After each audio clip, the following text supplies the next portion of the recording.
Peace, King. How you feeling? I'm good, brother. How you?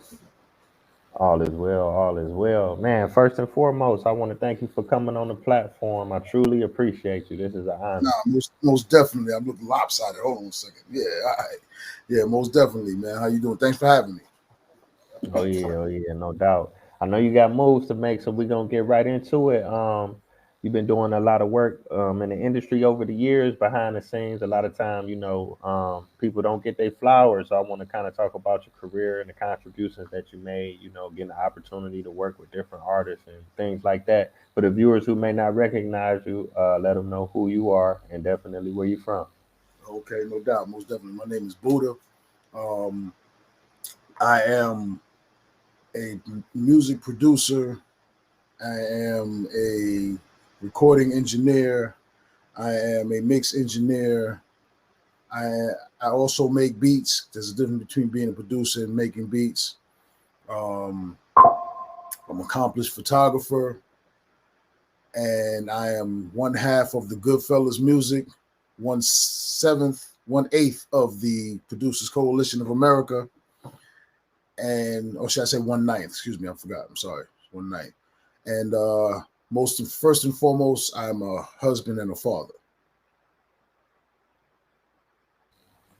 Okay, that's what's up. That's what's And a up. Now, child where you?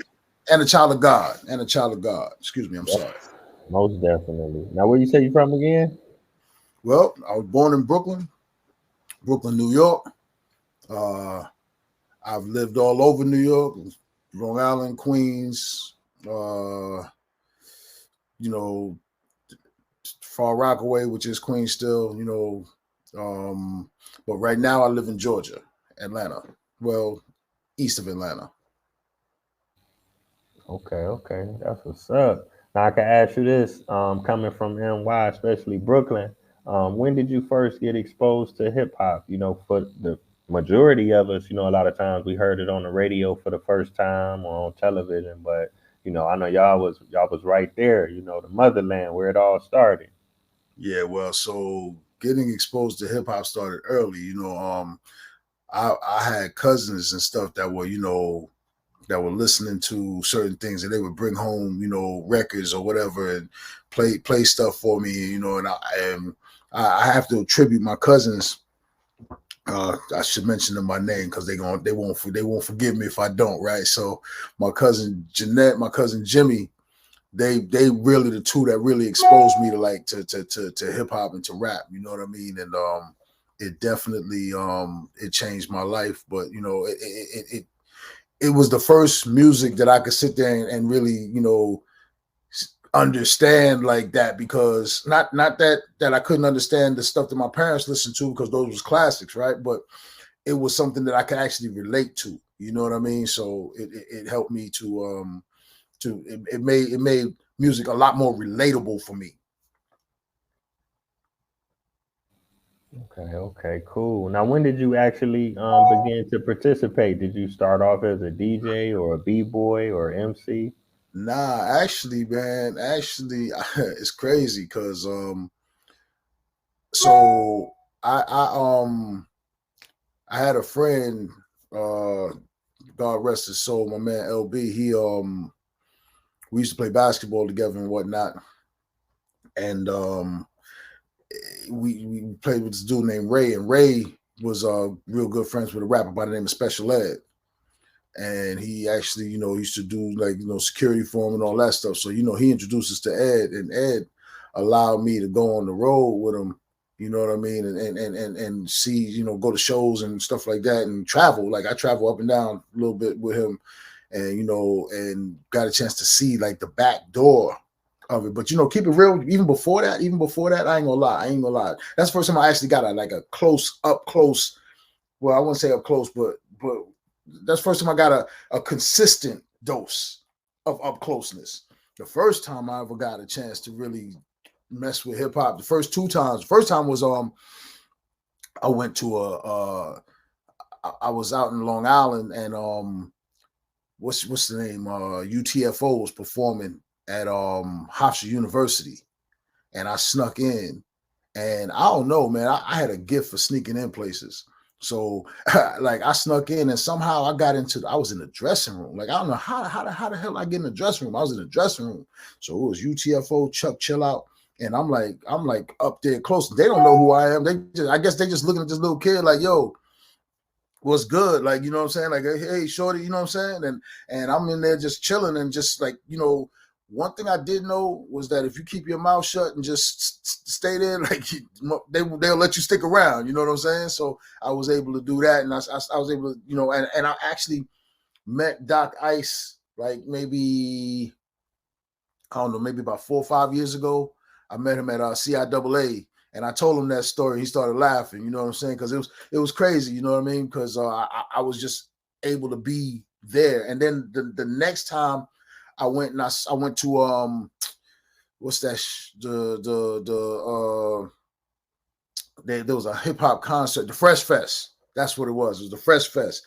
It was at the Nassau Coliseum, and I rode my bike down the truck driver, you know, where the trucks bring in the stuff. I rode my bike down there. I don't even know how I knew to go down there. I rode my bike down there, and next thing you know, I'm backstage. Not only am I backstage, I'm at the side of the stage. I'm on the stage, the side, like it's crazy. Run DMC, LL Cool J,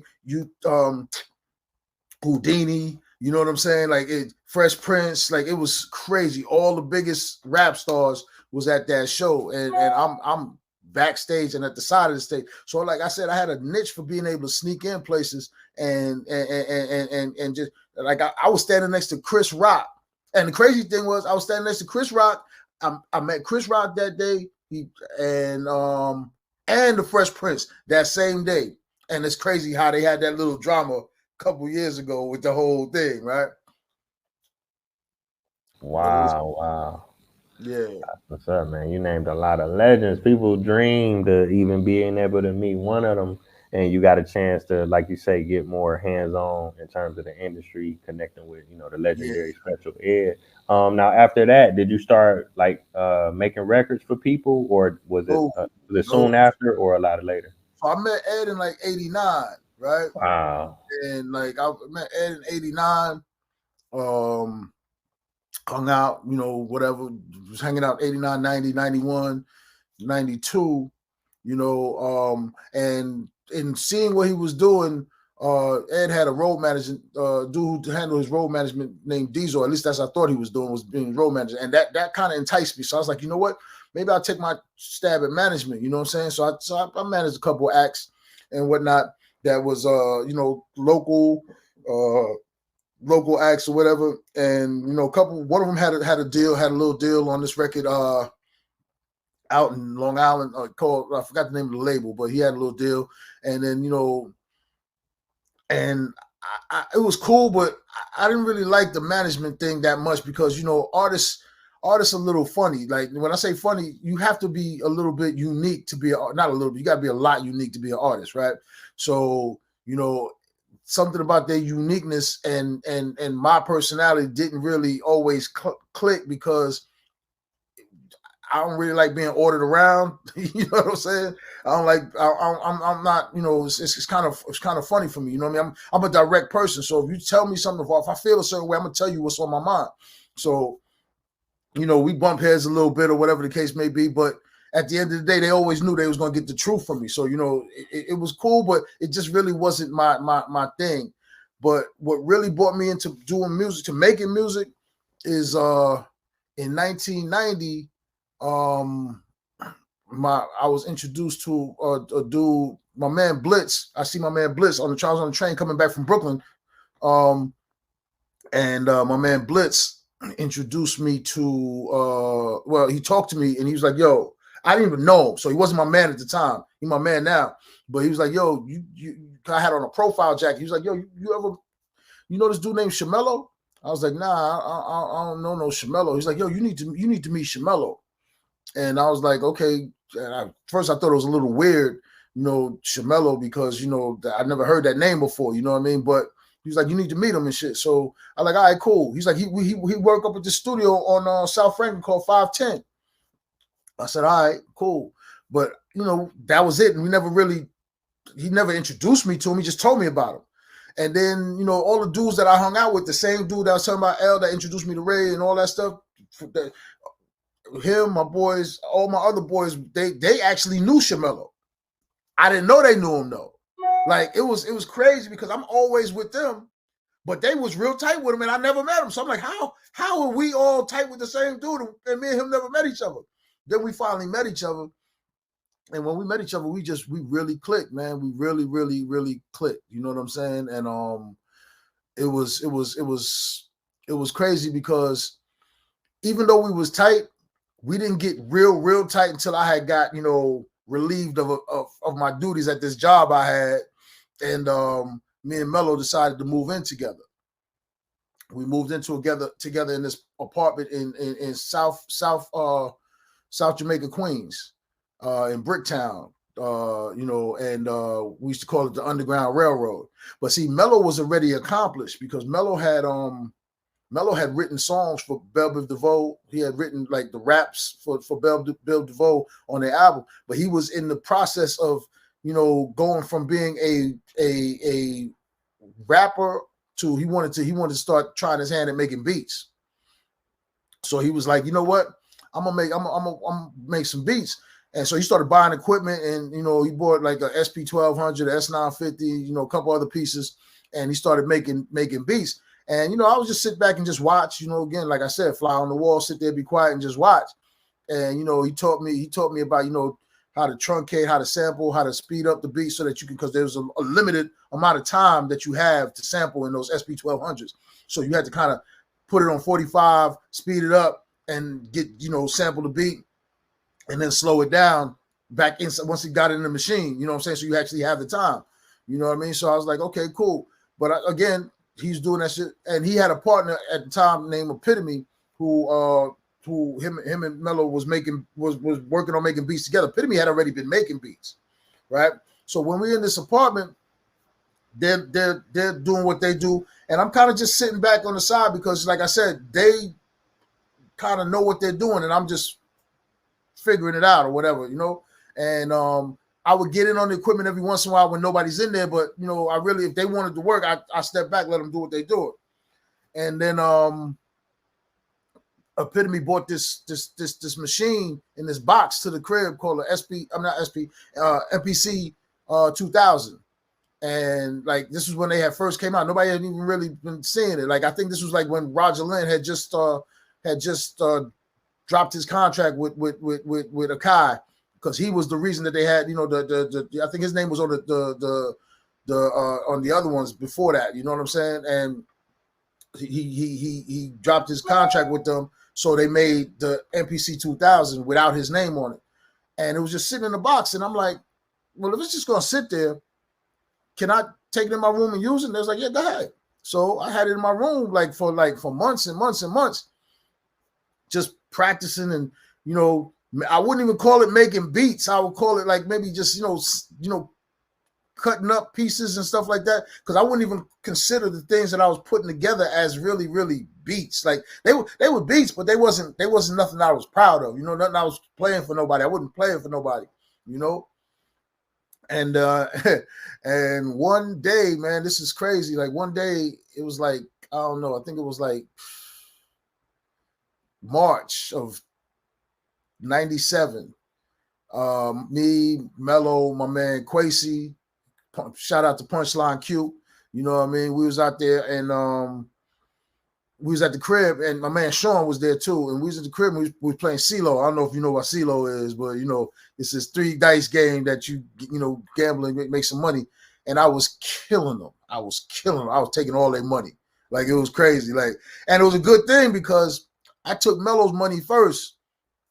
And God rest his soul, Mello passed away like 3 years ago. So like it's still a tough thing, but everything that I do now moving forward is in his memory. So I just want to keep his name alive, But I took all his money at that time though. So I took his money, and he went to the we had a whole bunch of records. We had a record collection, like my family's records, his family's records. And Mello's mom's was a gospel DJ on a radio station.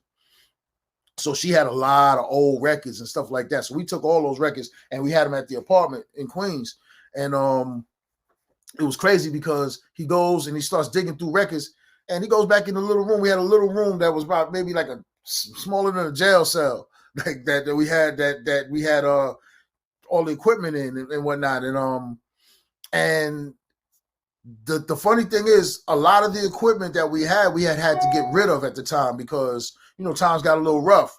You know what I mean? But the only thing, there's a few pieces we didn't get rid of, and one of them was the 2000 that I had in my room, and then some of the keyboards and the keyboard modules that we had in the studio.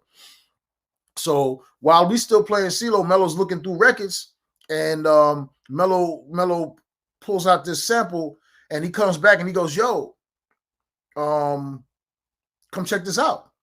I'm like, "All right, I'll go check it out." And I'm looking at it. I'm listening to it. I'm like, "Oh man!" And it was this record called "Sweet Green Fields" by Seals and Croft, right? So it's funny because I heard it, and it was like me and him we was working at a restaurant together at the time. You know what I'm saying? We we need to make money, so we was working at a restaurant, and we went, and he was like, "Yo, what you think?" I was like, "Yo, this shit is crazy." I was like, "Yo, what time you gotta go to work?" He's like, "I don't know. What time you gotta go?" I was like, "I don't know, but we need to do this." He's like, "Yeah, but we don't got the equipment that we need to do it." I said, "You forget, I got the 2000 in my room." He's like, "Oh yeah, that's right. Yeah, all right, bring it in." He's like, I don't really know that machine like that, but I get it because it's the same principles. You know what I'm saying? But he just never really used it. I was the only one that took it out the box and started messing with it. You know what I mean? So we go into the studio, we hook it up, everything is good. By this time, Quasi and Sean had already left. I took their money too, by the way. Told you, don't play with me, right? And they had left, and we was playing with the sample, and it wasn't much to play with because it was like right there at the beginning of the record. You hear it, it comes on. It's like, but it was just mad slow. And Melo was like, "Yeah, let's cut this part right here. Let's do this part right here. Let's do this." And he just kept, and then there was other things that we was throwing in. He was throwing me records, and I was just programming, and like at that point, like I would say, like, that's the first beat that I ever made that I sold. Like I had made a couple other beats before that, like, you know what I'm saying? But I wasn't really like looking at them like, you know what I'm saying? But this was the first time that me and Melo sat down and actually collabed on something, and the shit came out crazy. Like we was doing it, and I mean, it was like magic. Like it literally took us probably about 2 hours to make that beat. You understand what I'm saying? Like it literally took us about 2 hours, and then 2 hours to me is not that long. You know what I mean? Don't get it twisted. I've made beats in 5-10 minutes. Now you know what I'm saying? Like, not that they're the greatest, but you make some things that's quick.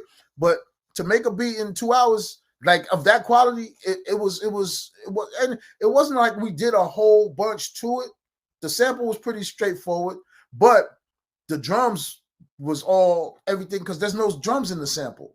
You understand what I'm saying? There's no drums, and the shakers there's no shakers, and the shakers is the one thing that everybody keeps trying to duplicate him, and can't nobody duplicate that. Like the closest person that came to duplicating that was DJ Khaled when he did that Wild Thoughts, because that's the same. He has the pattern down exactly. You feel me?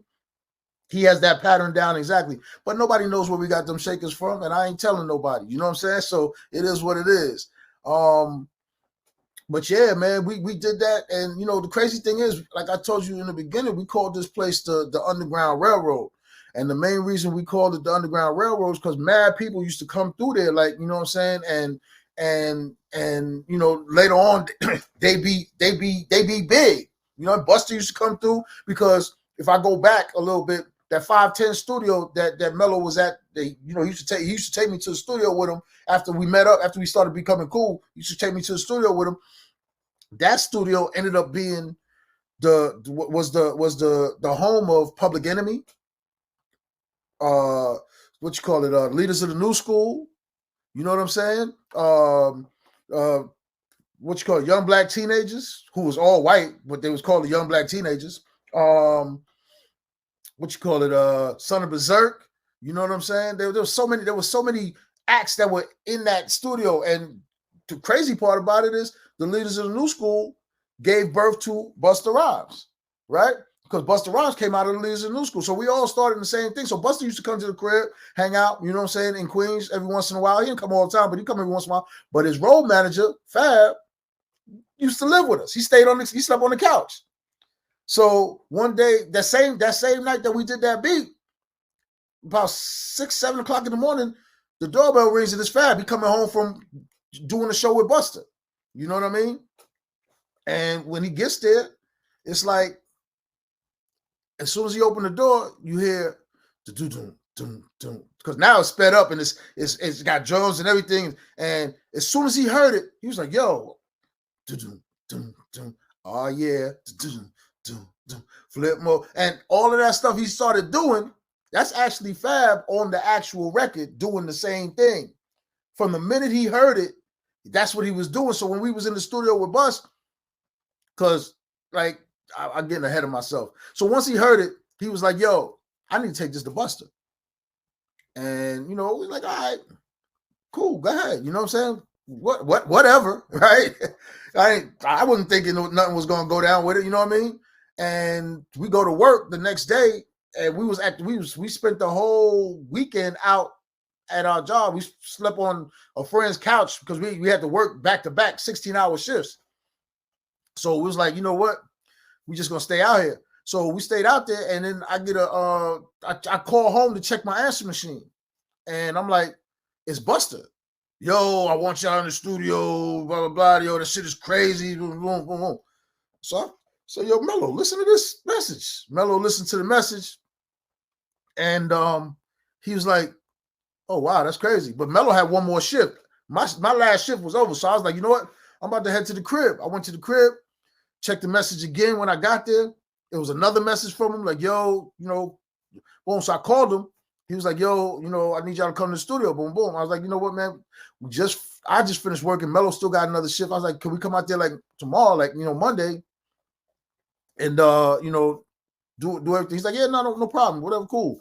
You know, I think he's like, "I gotta shoot." I think they were shooting a video with Rampage. Rampage was doing a song with Billy Lawrence that they a video, "Take It to the Streets" with Billy Lawrence. So when we got to the studio, Bus and Ramp and almost in at the video shoot. So me and Vinny, Busta's engineer, started laying down the tracking out the record. Epitome met me at the studio, you know what I mean, and we formed me, Mello, and Epitome formed a production team called the Prophecy Entertainment. You know what I'm saying? And we did that record under that name. You know, we did a bunch of things after that under that name, and then we kind of disbanded Prophecy, and me and Mello got with some other producers that we rock with, and we formed the Producers Coalition.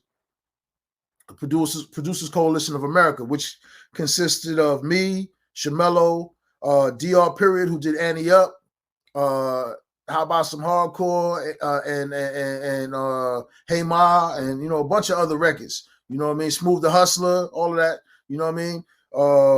My man Joe Naughty worked with Rakim. You know, did a bunch of other records. Hey, he had his own studio in Queens over there on right down there from that icy spot by Left Rack. He had a nice spot, nice little studio over there on 108th Street. And my partner Spider-Man, who Spider-Man and Fran Lover. Spider did what you call it, Poison for Belle Biv DeVoe. He did you know, in the beginning of the record said Spider-Man and Freeze, same Spider-Man, right? Spider did Poison for Belle Biv DeVoe.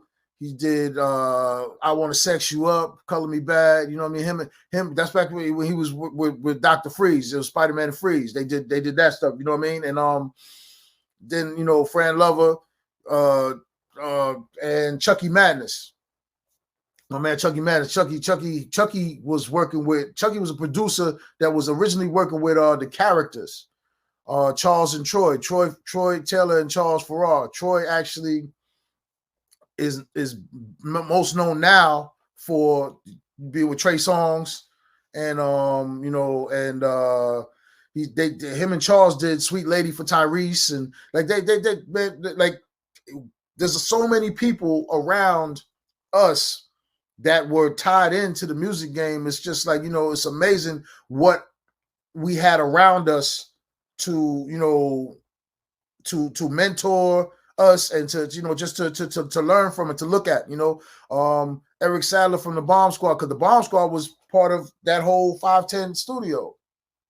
The Bomb Squad, they're essential to everything, because they taught Mello a lot of things that he passed on to me. You know what I mean? And, you know, and there was studios inside of that studio. Like my man Paul Shabazz had studio in there. There was so many things going on. And it was just a plethora of musical geniuses around us. And if you were smart, you shut the hell up and pay attention and watch. Eric Sadler used to allow me to come down to his studio on on Spring Street, and you know, just pay attention and just sit around and just watch and see what's going on, and watch him and his boys make music. And I just looked and learned, you know what I mean? And it was a beautiful thing, man. You know what I'm saying? Like I know I'm talking a lot. You ain't even get a chance to answer no question, but you asked me a question that led to all of that. So I just wanted to, you know what I mean? No, it's all good, man. I really appreciate you sharing that hip hop history. You know what I'm saying? That's what the viewers want to hear. Now I see you got some plaques in the background. What tracks or Oh, albums is those? well, I got a double over there. That's Busta Rhymes, Fast and the Furious, Busta Rhymes, Mobb Deep, Petey Pablo, couple Grammy nominations right there. I don't know if you can see him right there. Yeah, you see him right there. Yeah, man, that's amazing. Now I wanted to ask you right quick. You mentioned Mobb Deep.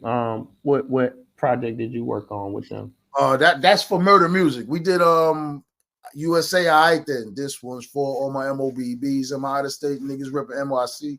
That shit, right? We did that shit. That's a little story behind that shit too, because that record originally had Nas on it. You know what I mean? But by the end of it, it was just Prodigy and Havoc on it. I think Nas and Big Noid was on it originally, as a matter of fact. What you call it?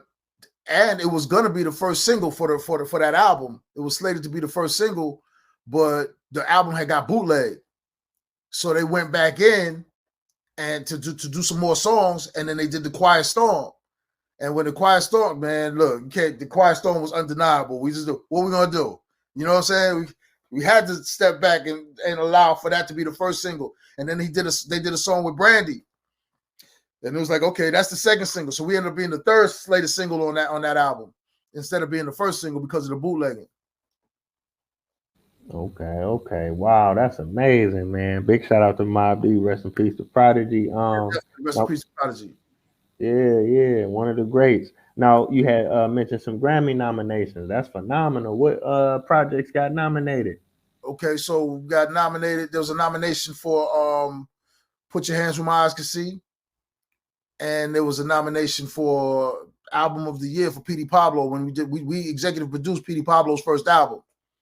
So, you know, when Petey first, that's another thing, because Petey, the same dude Fab that's doing the ad libs on Put Your Hands, he brought Petey to us because he was on the road with Busta in North Carolina, and they met Petey. Petey was fresh out the pen, you know what I'm saying, and but he was full of talent, and Fab brought him to us, and we worked something out, and we just started doing records, and like I was able to produce records, but Petey was the beginning of me engineering. Like I engineered that whole project when we was doing it. You know what I mean? I recorded and mixed everything that we was doing while we was doing it. You know what I mean? We later on remixed stuff for the album, but everything that helped to get the deal and all that stuff, I recorded and mixed all of that. You know what I mean? And that was my first stab at really recording. Like, you know, because before that I had to pay somebody. We had equipment in the crib. We had to pay people to come in and record for us.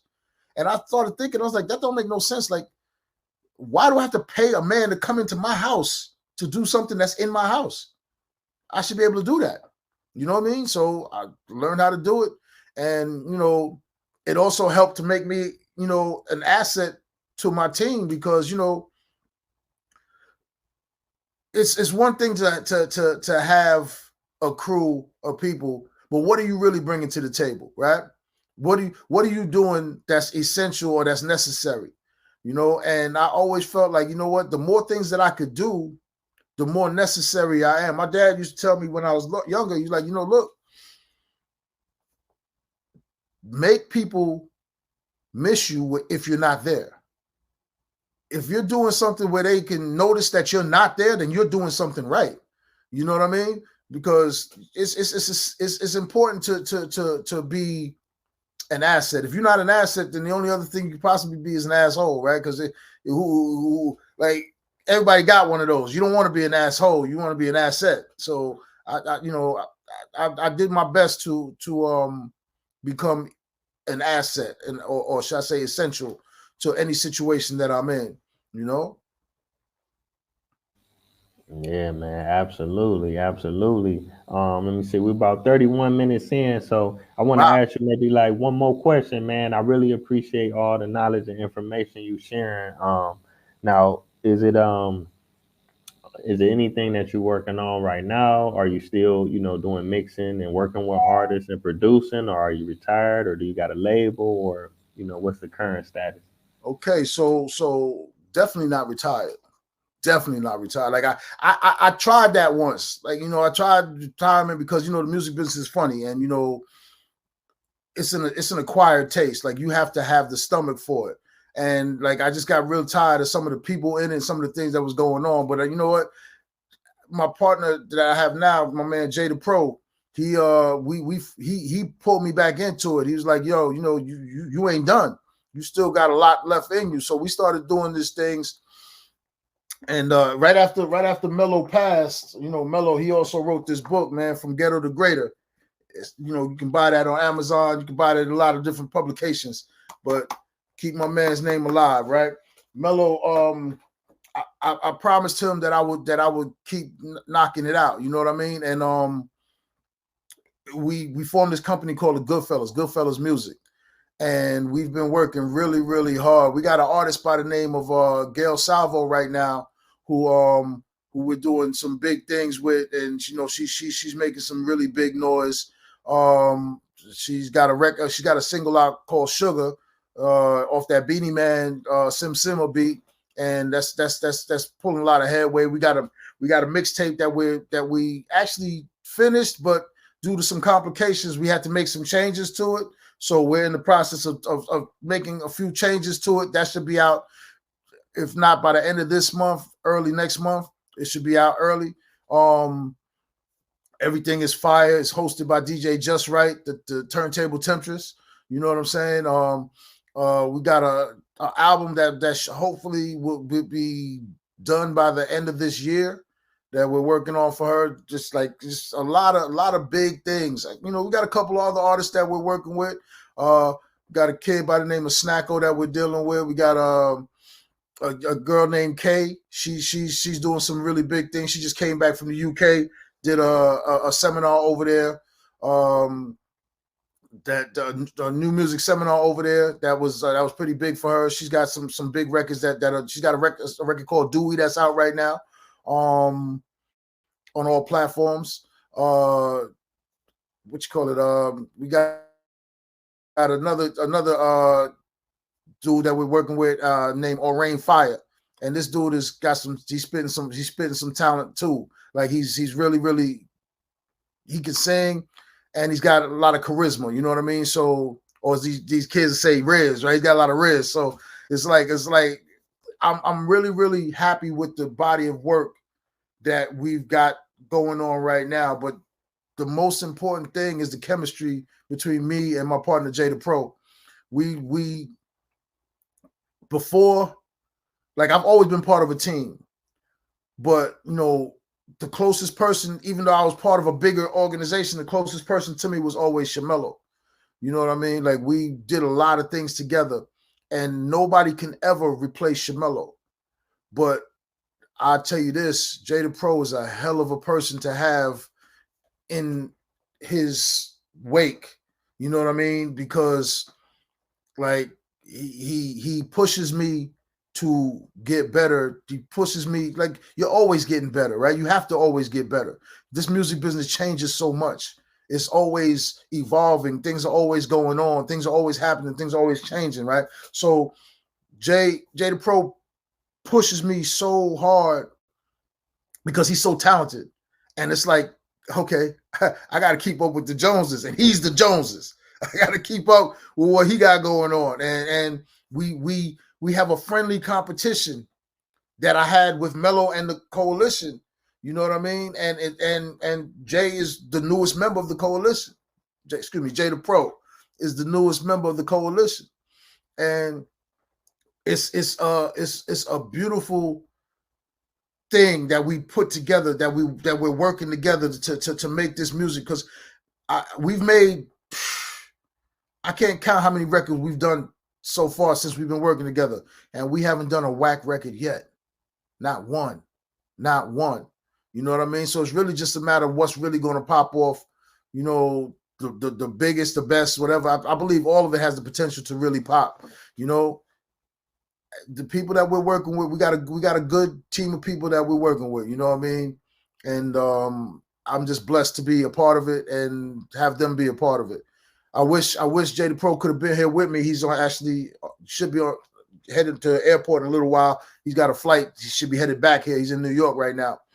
But we got a lot of things. You're going to be hearing the name of Goodfellas music in a lot in the future, in the near future. You're going to be hearing it a lot. You know, but check out that Gail Salvo, Sugar. You know what I mean? She the mixtape that's coming out, because Gail means, you know, storm, and Salvo means strong, like, you know what I'm saying? So it's like kind of she images herself off of like Storm from the X-Men. You feel me? So the name of the mixtape is called The Calm Before the Storm. You feel me? And we got like a lot of different, you know, storm type of characteristics happening in the mixtape and in the album. It's gonna be a listener. The whole thing, the goal is to make both of them something that you don't want to fast forward anything. Okay, man. I appreciate you, King, man. You was dropping some gems in there, man. I appreciate you sharing that hip hop history. I definitely look forward to the projects you're working on now and things to come in the future. So, man, if any of your artists, if Gail want to come through, you know, she's always welcome. Well, you On in Africa, right? well, I'm from Cleveland, Ohio, but I'm in Africa currently. I'm in Yeah, Ghana. yeah, Yeah. yeah. Okay, yeah. We definitely want to reach out. We definitely want to get out there, man, for real. Like, um, that's definitely part of the plan. And you know, man, set it up, set it up, Yeah. set it up. We supposed to be doing something in Brazil Wow. in the near future. So, you know, got some conversations going on with that. We got a couple, you know, TV theme songs that we've done for some people and stuff. Like we got a bunch of things that we're working on, man. You know, like that's in negotiations and working on. So God is really good, man. We've been really blessed, and we just staying focused, man. And you know, you reached out to me, and I appreciate it, bro. Like, you know, I definitely appreciate the fact that you noticed what we got going on, and you wanted to hear a little bit more about it. Oh yeah, definitely. It's an honor, man. So I want to thank the viewers for tuning in. It's been another phenomenal episode of Taye Speaks. So until next time, family. Peace.